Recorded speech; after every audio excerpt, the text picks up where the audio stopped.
বিসমিল্লাহির রহমানির রহিম। সকল প্রশংসা মহান আল্লাহ তাআলা। তো আল্লাহ ভালো করার মালিক, সুস্থ রাখার মালিক, অসুস্থ রাখার মালিক, সমস্ত কিছুরই মালিক আল্লাহ, মহান আল্লাহ তাআলা। তার প্রশংসা সবসময় করতে হবে। তবে ছোট্ট একটা কথা বলি যে রাসূলকে যদি কেউ না মানে সে কপাল পোড়া। রাসূলকে মানতে হবে, রাসূলের অনুসারীদের চলতে হবে। এখন বিষয় হচ্ছে যে আজকে সমসাময়িক বিষয় হচ্ছে ৩৬। আজকের বিষয় হচ্ছে মাদক সংস্কার। মাদক সংস্কার আজকের বিষয়। আজকের দেশের যে পরিস্থিতি, মাদকের যে ছড়াছড়ি, এই মাদকের ছড়াছড়িটা আসলে আমরা এটা যুব সমাজ এবং প্রবীণ গ্রুপ এটা চাচ্ছে না। তো মাদক আসলে কেউ পছন্দ করে না।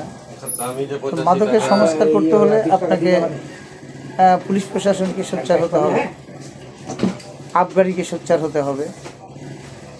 মাদক নিয়ন্ত্রণ অধিদপ্তর যেটা আর কি, সেটা তো মনে করেন মানে কি বলবো আর কি, ভাষায় হারিয়ে ফেলছি আমি। মাদক সংস্কার মধ্যে এটা এমন একটা সিগনিফিক্যান্স যা মনে করেন একই আসামিকে বার আসামি করে জনগণের আই ওয়াশ করে। কিন্তু যারা নতুন ব্যবসায়ী তাদেরকে ধরার কোনো নাম নেই, কারণ তারা টাকা দেয়, টাকা পায়, যার কারণেই আর কি এগুলো মানে রানিং আছে। তো আসলে সংস্কার করতে হলে প্রশাসনিককে সোচ্চার থাকতে হবে। আর প্রশাসনিক যদি সোচ্চার না থাকে তাহলে মাদক কোনো দিনই নির্মূল হবে না। আর মাদক নিয়ন্ত্রণ অধিদপ্তর মাদককে নিয়ন্ত্রণ রাখতে বলছে, কিন্তু তাকে নির্মূল করতে বলে নাই। নির্মূল করলে বেস্ট, ভালো, ওয়েলকাম, ডান। কিন্তু নিয়ন্ত্রণের বাইরে চলে যাচ্ছে। তো যেমন ধরেন মাদক একটা নতুন একটা ইয়াবা ট্যাবলেট বানাইছে, ইয়াবা অনেক পুরাতন। তারপর টাফান্টাডল, ট্রাইডল, ইটাডল, এই যে এইগুলো আর কি, বা গাঁজা, মদ, এই যে এইগুলোকে নিয়ন্ত্রণ রাখতে হবে। নিয়ন্ত্রণের বাইরে যদি চলে যায় তাহলে মাদক নিয়ন্ত্রণ অধিদপ্তর অফিস রেখে লাভ নাই। তো কিসের লাভ? আজকে দেখেন ডিপোটি ডিরেক্টর একজন ডিডি। আসলে সরকারি চাকরি যারা করে তারা কি তাদের গোলাম কি আমরা, না ওরা আমাদের গোলাম? কোনটা?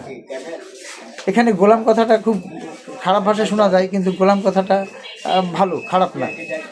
আমরা তাদের দাসত্ব। কিন্তু কেন আমরা দাসত্ব? তারা আমাদের দাসত্ব হবে, কারণ আমাদের ট্যাক্স ভেটের টাকাতে তারা বেতন পায়। কিন্তু ওনারা করে কি, আমাদেরকে গলা চিপে যে আসলে মাদকের ব্যবসা না করলেও মাদকের ব্যবসা করলেও মাদক, মানে মাদক ছাড়া তারা কিছু বোঝে না। হয় টাকা দাও 5 লাখ, নাহলে মামলা দিব। এই 2 লাখ টাকা দাও, নাহলে মামলা দেবো। তাহলে সেই ব্যক্তি কী করবে? একটা গরিব মানুষের যদি 2 কাঠা জমি থাকে, তাহলে জমি বিক্রি করে টাকা দিতে হবে তো তাকে, তাহলে তো ছাড়বে না। তো ঠিক আছে, সংস্কার সম্পর্কে আজকে এতটুকুনি। আগামীতে আবার হবে।